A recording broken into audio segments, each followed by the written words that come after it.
देवी कौशिकी, जिन्हें देवी पार्वती का एक रूप माना जाता है, की कहानी देवी भागवत पुराण और दुर्गा सप्तशती में मिलती है। यह कहानी शुंभ और निशुंभ नामक दो शक्तिशाली राक्षसों के वध से जुड़ी है। कौशिकी देवी पार्वती के शरीर से उत्पन्न हुई थीं, जब उन्होंने इन राक्षसों का वध करने के लिए अपनी ऊर्जा को केंद्रित किया था। देवी महात्म्यम में वर्णन है कि देवी कौशिकी देवी पार्वती के शरीर के म्यान या कोश से प्रकट हुई थी, जब देवताओं ने असुर शुंभ और निशुंभ को हराने के बाद उनकी स्तुति गाई थी। मां दुर्गा की महिमा अपरंपार है और उनसे ही पूरी सृष्टि को ऊर्जा मिलती है। जब जब पृथ्वी या फिर देवताओं पर कोई संकट आया है, तब तब मां ने उनकी रक्षा की है। मां अपने हर भक्त को संकट से दूर रखती हैं और अपनी कृपा बनाए रखती हैं। माता ने राक्षसों के अंत के लिए कई अवतार लिए और हर अवतार में एक रहस्य भी छिपा होता है। आज हम आपको मां दुर्गा की एक ऐसी कथा के बारे में बताने जा रहे हैं, जिसमें माता गौरी की पुत्री ने शुंभ निशुंभ जैसे राक्षस का अंत किया। आइए जानते हैं कि कैसे मां गौरी की पुत्री प्रकट हुई और संसार उनको किस नाम से जानता है। असुरों ने स्वर्ग लोक पर कर लिया कब्जा। दुर्गा सप्तशती के 5वें अध्याय के अनुसार शुंभ और उसके छोटे भाई निशुंभ नामक असुरों ने इंद्रलोक पर आक्रमण कर दिया था।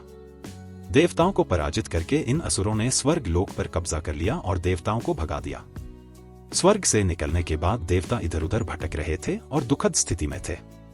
देवताओं को ध्यान आया कि मां दुर्गा ने महिषासुर का वध करने के बाद वरदान दिया था कि जब भी आप लोगों के ऊपर कोई संकट आएगा तो मैं तुम लोगों की सहायता करूंगी।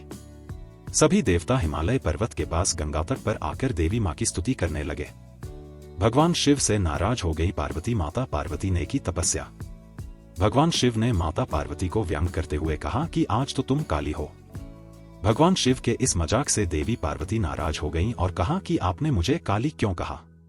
अब मैं आपको गोरी होकर दिखाऊंगी। गौर वर्ण प्राप्त करने के लिए माता पार्वती हिमालय पर तपस्या करने चली गईं। तपस्या भी उन्होंने भगवान शिव की थी। भगवान शिव उनके तप से प्रसन्न हुए और कहा कि तुम गंगा स्नान करके आओ, इससे तुमको गौर वर्ण प्राप्त होगा। शुंभ व निशुंभ असुरों का अंत करने के लिए एक तरह से भगवान शिव ने यह लीला रची थी। माता पार्वती गंगा स्नान कर रही थीं, तभी सभी देवता भी आदि शक्ति की आराधना कर रहे थे। माता पार्वती ने देवताओं से पूछा कि आप सभी किसकी स्तुति कर रहे हैं और आप पर क्या विपदा आई है। इस तरह हुआ देवी कौशिकी का जन्म। माता पार्वती के कहने पर देवताओं ने शुंभ व निशुंभ के बारे में बताया कि उन्होंने देवताओं को पराजित करते स्वर्ग लोक पर कब्जा कर लिया है और तब से सभी देवता भटक रहे हैं। गंगा स्नान के दौरान माता पार्वती को गौर वर्ण प्राप्त हुआ और उनके शरीर से एक श्याम वर्ण की एक देवी प्रकट हुई, जो कौशिकी देवी कहलाईं। कौशिकी देवी के प्रकट होने के बाद उन्होंने माता पार्वती को प्रणाम किया और देवताओं को उनकी रक्षा का आश्वासन दिया। माता कौशिकी हिमालय के रमणीय प्रदेश में चली गईं और वहां उन्होंने शुंभ व निशुंभ को युद्ध के लिए ललकारा, जहां देवी कौशिकी ने शुंभ व निशुंभ समेत उसकी पूरी सेना का अंत कर दिया। इसलिए भगवान शिव ने रची थी लीला। शुंभ व निशुंभ असुरों का अंत करने के बाद भगवान शिव ने माता पार्वती को समझाया कि काली कहकर व्यंग्य करने के पीछे का मकसद देवी कौशिकी का जन्म था, ताकि वह देवताओं की मदद कर सकें और उनको फिर से स्वर्ग लोक की प्राप्ति हो सके। बिना इस व्यंग्य के शुंभ व निशुंभ का वध संभव नहीं था। इस तरह माता पार्वती के शरीर से प्रकट होने के कारण देवी कौशिकी उनकी पुत्री कहलाईं। देवी कौशिकी को उग्रतारा या महोग्र तारा कहा गया है। कौशिकी की चकाचौंध कर देने वाली चमक।